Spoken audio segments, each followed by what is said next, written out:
They lost their fight in the Senate, but the battle is still on for the whistleblowers who sparked the impeachment of Attorney General Ken Paxton. I will not ever give up because I cannot stand by and allow corruption to happen in this state.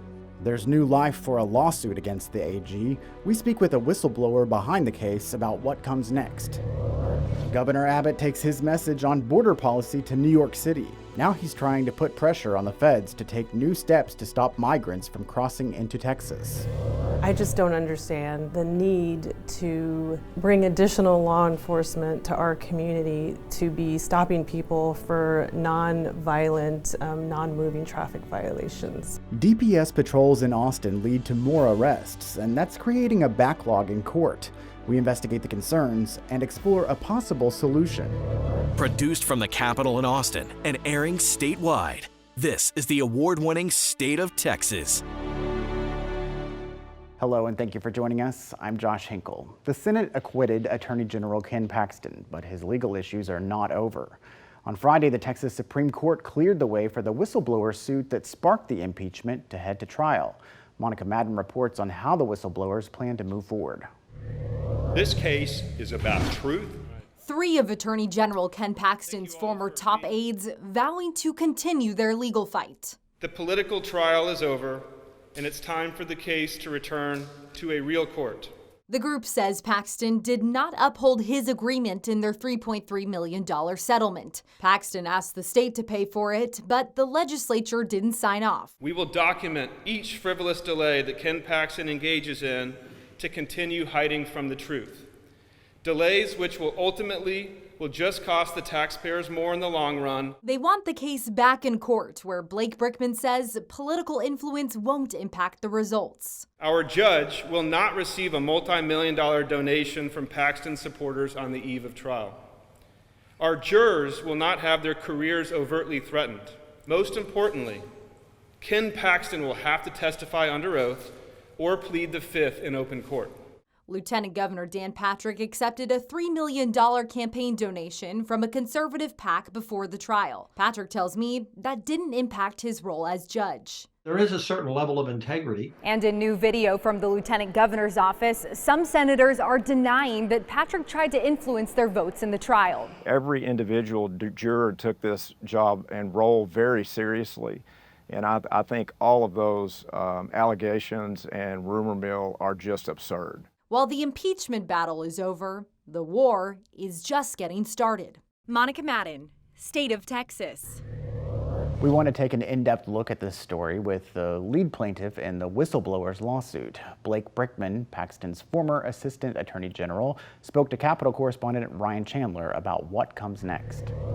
Mr. Brickman, thank you very much for joining us. It was 3 years ago this weekend that you, along with other whistleblowers in the Attorney General's office, went to the FBI to report your old boss, Ken Paxton. Since then, it's been a very long story, and it's clear that the end of Paxton's impeachment trial was not the end of that story.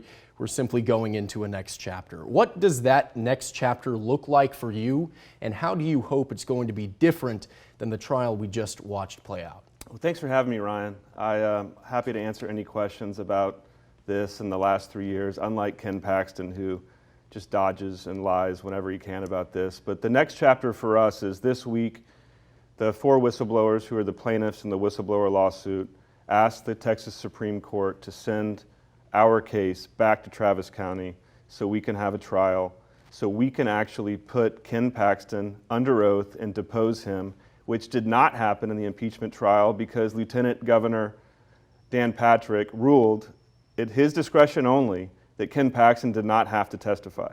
So at a real trial in Travis County, we're going to call Ken Paxton. He's either going to have to testify or invoke his Fifth Amendment rights. So that's the next path for us. What will Ken Paxton's testimony bring to light that was not present in the evidence at the impeachment trial?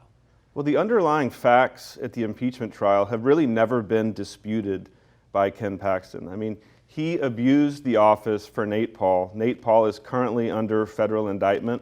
But if you actually watch the impeachment trial, the facts of the case really weren't disputed. So let's assume Ken Paxton does take the stand at some point in a trial that may be coming. What's the first question you hope counsel asks him? Why did you do this? Why did you turn your entire office over to an Austin businessman that's under federal indictment? Why were you so obsessed with anything related to Nate Paul at the expense of all the important work we were doing? Ryan, the 8 of us that turned Ken Paxton in are committed conservatives. We believe in conservative government, and it was shocking to us to see the Attorney General of Texas so obsessed, not with, remember this was during COVID, this was when we were having fights over mask mandates and school opening and school closings and those things. Ken Paxton wasn't worried about those things. What he was worried about was one guy named Nate Paul. Why, Ken Paxton, were you so worried about him? So focused on him? You know, I imagine that you as a staunch conservative agree with many of the senators who voted to acquit Ken Paxton, as well as the broad majority of the Republican Party you probably agree with a lot. But after seeing how that pressure from the Republican Party may have played a part in this trial, do you have any disillusionment about your role in the Republican Party or the party's role in the state? Yeah, Ryan, I was the chief of staff for a United States senator who is the most conservative senator in the country, a man named Jim Bunning. I was the chief of staff for a governor named Matt Bevin, who is the most conservative governor in the country at the time. I have been like in the trenches of conservative Republican politics for 20 years, and my biggest concern is Lieutenant Governor Patrick and those 16 Republican senators that voted no have basically condoned corruption. And I don't want to see the Republican Party of Texas, be the party of corruption. That's why my fight will continue as long as it takes to expose this, and I will not ever give up, because I cannot stand by and allow corruption to happen in this state. We've talked about the settlement, we've talked about an apology. What will it take fully to make you feel vindicated? Well, there is a criminal investigation ongoing that I can't talk about. So there's 2 tracks. There's that track, and then there's our whistleblower lawsuit, where I do have control over that, assuming the Texas Supreme Court sends us back to Travis County, and that's where I will fight for the first time to have Ken Paxton do what he refuses to do with you and other members of the media, which is actually answer questions about his illegal, immoral, and unethical conduct.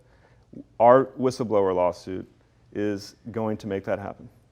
Well, and for the record, we have extended this same invitation to Attorney General Ken Paxton to come on our program or any of ours and answer some of these same kind of questions. Until now, I mean, we have not heard any response from his office yet. But of course, that invitation is always standing. Mr. Brickman, thank you. Thank you, Ryan. Appreciate it. We did ask the Attorney General's office to respond to the whistleblowers' claims. They told us they will respond in court. In documents the office filed with the court, lawyers asked the justices to hold off resuming the case for at least 2 years. It's hogwash. It never happened. It's propaganda. It's not real. Up next, a different perspective on the Paxton trial. How one state senator is pushing back on the idea that political pressure influenced the decision. And later, DPS patrols in Austin bring more arrests, but that's causing a problem. We investigate a court backlog and a possible solution.